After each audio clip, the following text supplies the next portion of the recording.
Quand j'ai décidé de déménager en Israël, ils m'ont dit « Ok, on va suivre ton journey, en vrai, et on va faire avec un hashtag qui s'appelle Israel with Cindy. » J'ai décidé, je vais le prendre pour moi-même. Et je vais faire un Instagram dessus, Israel with Cindy, parce que je trouvais qu'il y avait tellement de choses qui se passent en Israël. Il y a tellement une communauté d'Olim Hadashim que je voulais un petit peu rigoler sur ça, rigoler sur la souffrance, sur les difficultés et tout. Et c'est comme ça que ça a commencé.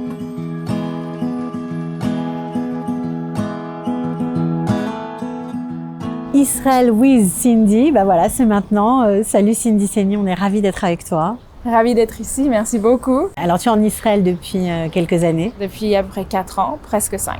Je suis venue en Israël parce que j'ai toujours voulu venir ici, j'ai toujours voulu habiter à Jérusalem particulièrement. Et depuis que je suis venue, je suis toujours restée à Jérusalem. L'amour du peuple, l'amour du pays, pour moi c'est toujours très très important. C'est un sionisme que tu as connu dans ta famille, on te l'a enseigné petite? Alors mes parents ont toujours été très très sionistes. Quand j'étais petite, il y avait plus de loyer sur ma terre et quand on a déménagé au Canada, il y avait toujours cette envie de retourner en Israël. Je suis venue seule et après mon frère est venu, ma sœur elle est venue aussi et puis mes parents ils font moitié-moitié maintenant. Après quelques années passées ici, comment tu te sens? Est-ce que tu te sens intégrée? Est-ce que tu découvres encore chaque jour de nouvelles choses que tu as envie de partager avec le monde entier? C'est sûr que tous les jours on découvre quelque chose d'autre. Tous les jours on apprend un nouveau mot en hébreu. Mais je pense que je suis arrivée à un petit moment où c'est sûr que je suis un peu plus intégrée. Ça veut dire que là j'ai fait l'armée, là je travaille pour une organisation de soldats qui ont été blessés à la guerre. Je travaille dans un cadre israélien. Alors c'est vraiment une intégration là que j'ai vraiment travaillé dur pour y arriver. Mais on y est arrivé à la fin. Qu'est-ce qui a été le plus dur pour toi? C'est l'armée? J'irais l'hébreu. Apprendre l'hébreu, c'était très dur. L'armée, c'était difficile, mais j'ai fait un petit peu un switch. J'ai juste, comme on dit en anglais, turn off. Et je me suis dit, OK, pendant 2 ans, on va juste rester comme ça. Et après... Tu faisais quoi à l'armée? Alors, j'étais dans les porte-paroles et je faisais les réseaux sociaux pour l'anglais, le français et j'étais éditrice de vidéos aussi. C'était important pour toi de rester connectée à l'armée ou à cet univers-là? Je pense que ça a toujours été important pour moi. C'est une organisation dont je crois beaucoup dans sa mission et ils font des choses incroyables pour aider ces gens-là. C'est des gens qui ont perdu des fois des jambes ou juste ils veulent plus vivre. Et c'est une organisation qui les ramène à la vie vraiment. Et je le vois juste par leurs paroles et la façon dont ils parlent. Et pour moi, je trouve que c'est incroyable de pouvoir redonner comme ça. Et alors, je voulais vraiment faire partie de quelque chose comme ça. Je pense que c'est très beau. Comment es-tu devenue, on va dire, une star des réseaux sociaux? Ça nous intéresse surtout que tu parles d'Israël dans tous tes messages. Quand j'étais au Canada, je travaillais pour le ministre des Affaires étrangères dans la diplomatie. Et quand j'ai décidé de déménager en Israël, ils m'ont dit « Ok, on va suivre ton journey, en vrai, et on va faire avec un hashtag qui s'appelle Israel with Cindy. » J'ai dit « Ok, parfait. » Alors on a fait ça, j'ai envoyé des photos et tout et tout. Je suis arrivée à Jérusalem avec la photo et tout. Et puis doucement, c'était très populaire. Et après, ça a commencé à diminuer bien sûr. Et j'ai décidé, je vais le prendre pour moi-même. Et je vais faire un Instagram dessus, Israel with Cindy, parce que je trouvais qu'il y avait tellement de choses qui se passent en Israël. Il y a tellement une communauté d'Olim Hadashim que je voulais un petit peu rigoler sur ça, rigoler sur la souffrance, sur les difficultés et tout. Et c'est comme ça que ça a commencé et que c'est devenu quelque chose en vrai.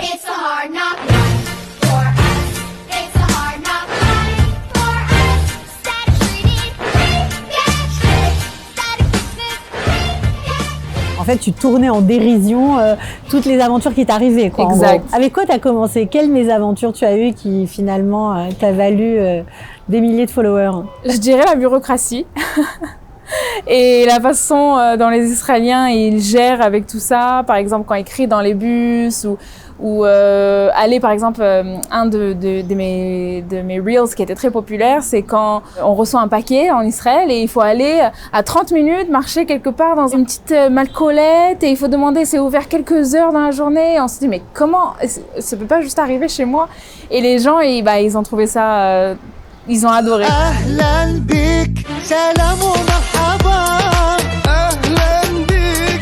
Est-ce que tu penses que ton action sur les réseaux sociaux, tu le fais aussi pour essayer d'inciter d'autres jeunes à venir en Israël? Je pense que oui, il y a beaucoup de gens qui m'ont écrit ça sur mes réseaux, qui me disent, ils me demandent par exemple beaucoup de questions, comment faire ci, est-ce que je devrais faire mon alia, mes parents ils sont contre, nanana, et moi je leur raconte un peu mon histoire sur ça. Je pense qu'il y a beaucoup de gens qui s'inspirent parce que il faut être honnête à propos de la chose. Ça veut dire que la vie en Israël est pas facile, c'est cher, il y a des roquettes, il y a des attaques terroristes.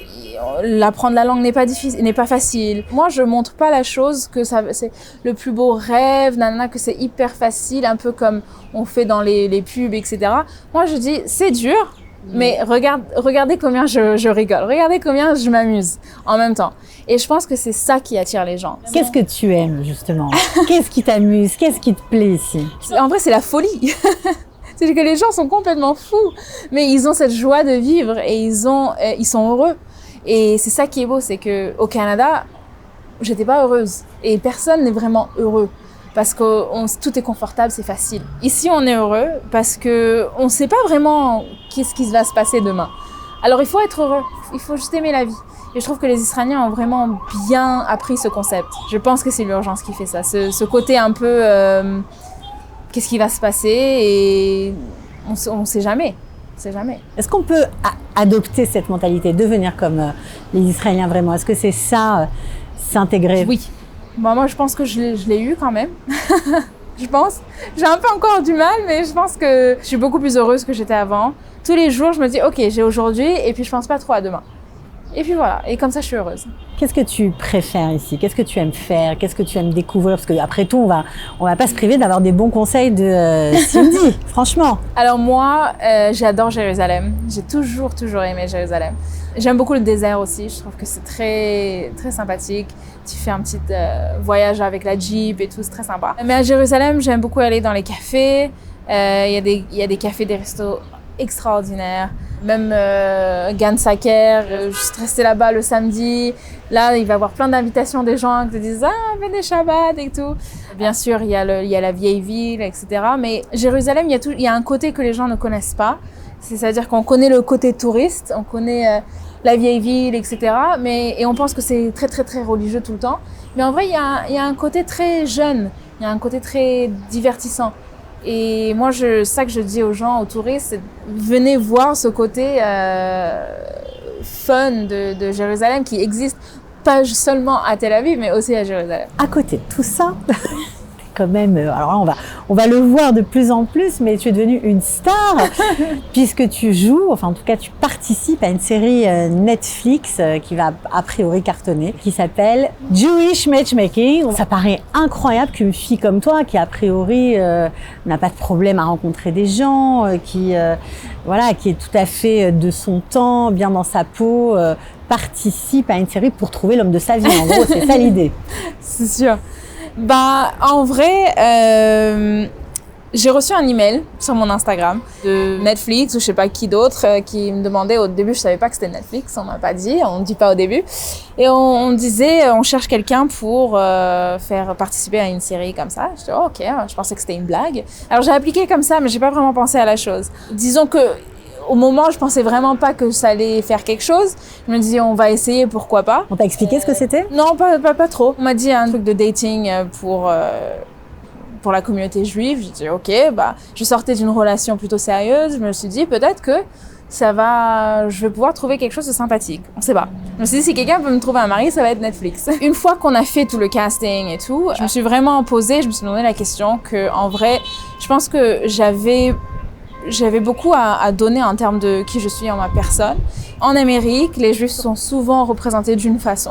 C'est-à-dire qu'ils sont représentés avec le Gefilte Fish, avec l'Holocauste. C'est très spécifique. C'est très ashkénaze en fait. Voilà, c'est très ashkénaze, très américain, c'est très anglophone.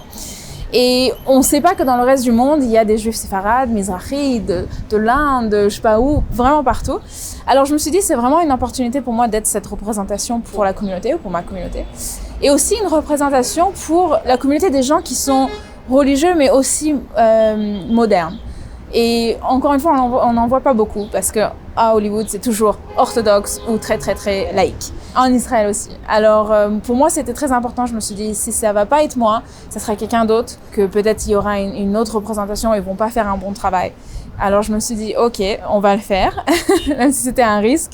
Mais voilà, c'était vraiment mon raisonnement. Alors toi, je sais que tu n'aimes pas être mise dans une case, mais comment tu te considères aujourd'hui? Je dirais que je suis plutôt traditionnelle, peut-être moderne orthodoxe. Ça veut dire que c'est vraiment un milieu entre les deux, religieuse mais aussi plutôt moderne. La spiritualité est quelque chose de très personnel. Et notre relation entre Dieu, c'est quelque chose qu'on a nous-mêmes avec Dieu. Et souvent, il y a des gens qui essayent de venir et de dire non, ça doit être comme ça, non, ça doit être comme ça. Mais en vrai, moi, je pense qu'on doit être authentique à soi-même, faire le mieux qu'on peut. Parce qu'il y a aussi beaucoup de gens qui pensent que s'ils veulent être religieux ou avoir une connexion avec le judaïsme, c'est-à-dire qu'il faut qu'ils soient orthodoxes de Mea Shearim. Mais c'est pas vrai. Et après, ça crée un problème parce qu'ils se disent ah, moi, je préfère faire rien alors. Mais en vrai, c'est pas vrai parce qu'on peut faire certaines choses et puis d'autres choses, on se dit peut-être pour le futur ou peut-être quand j'aurai plus de clarté ou plus de clairvoyance. Je pense qu'en Israël, ou au moins dans la communauté où je suis, je trouve qu'il y a des étiquettes, mais on fait un peu ce qu'on peut. C'est-à-dire qu'on mélange un peu, on fait ci, on fait ça, et c'est pas grave. C'est-à-dire qu'il y a personne qui juge vraiment. J'arrive mieux ici qu'au Canada. Qu'au Canada, c'est très noir ou blanc, c'est-à-dire où on est orthodoxe, où on ne sait pas même dire le schéma. Ici, j'arrive à plus avoir une communauté de gens qui sont plus comme moi. C'est-à-dire que c'est vraiment un mix. Alors justement, tes amis, ta famille, ils ont pensé quoi de te voir faire un date devant les caméras et devant des milliers de personnes qui vont regarder cette série? Alors, au début, mes parents, ils se sont dit, je sais pas, c'est une bonne idée, de faire ça sur Netflix. Mais je suis toujours en train de faire j'ai toujours des idées un peu folles et mes parents, ils savent. Mes amis, ils se sont dit, ça m'étonne pas du tout. C'est complètement quelque chose que tu ferais. Je pense qu'ils ont kiffé en vrai. C'est pas quelque chose qui se passe tous les jours d'être sur Netflix, quoi.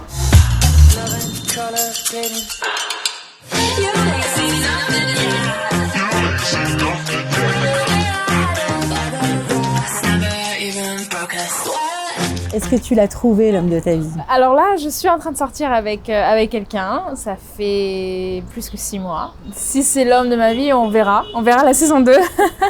Que tu as trouvé grâce à Netflix? Pas nécessairement. Alors, il y a beaucoup de choses que Alisa, la matchmaker du show, elle m'aide beaucoup quand j'ai des questions. Elle est toujours là. Alors, ça aide vraiment. Et au début de notre relation, en vrai, je l'ai appelée parce que j'étais pas sûre. Je me suis dit, ça y est, c'est fini. J'étais en train de paniquer. Elle m'a dit quelques conseils qui m'a vraiment sauvé ma relation, je dirais. T'as pas du tout regretté de participer à ça? Non, j'ai pas regretté. C'était très sympa. Alors, comment tu pourrais résumer un peu ces quelques années que tu viens de passer ici? Je dirais c'est une aventure extraordinaire. Plein de surprises, des fois des bonnes, des fois des mauvaises. En anglais, il y a une expression qui dit « never a dull moment ». C'est-à-dire, c'est vraiment on n'a jamais un jour où c'est boring, où on s'ennuie. J'écris beaucoup. Et ça, c'est de famille parce que ma mère, elle est écrivaine et moi, je commence à écrire mes livres. J'écris aussi des articles sur Israël, etc. Et j'ai écrit un article qui a fait beaucoup de vues. Et je dis que on choisit pas l'Aliyah nous choisit. C'est-à-dire que chaque personne qui est venue ici pour des raisons sionistes, on a un petit quelque chose qui nous dit il faut que je sois en Israël. Moi, je dirais à ces gens-là qui hésitent, juste d'écouter la petite voix à l'intérieur, de se dire qu'il y a, si ça t'appelle, ça veut dire que tu dois être là. Quand on est dans le bon chemin dans la vie, Dieu va nous le montrer et il va faciliter les choses un peu mieux. Et moi, par exemple, depuis que j'ai déménagé en Israël grâce à Dieu, j'ai eu beaucoup de chance et beaucoup de blessings avec l'armée. Je rentrais dans l'unité que je voulais. Après, avec le travail, toutes ces choses. Après, avec Netflix. Alors, j'aurais pas pu savoir si j'avais pas pris le risque et si j'avais pas dit « Ok, je vais juste garder la peur, etc. » Mais en vrai, il faut se dire que si on est dans le bon chemin, Dieu va nous faciliter la chose.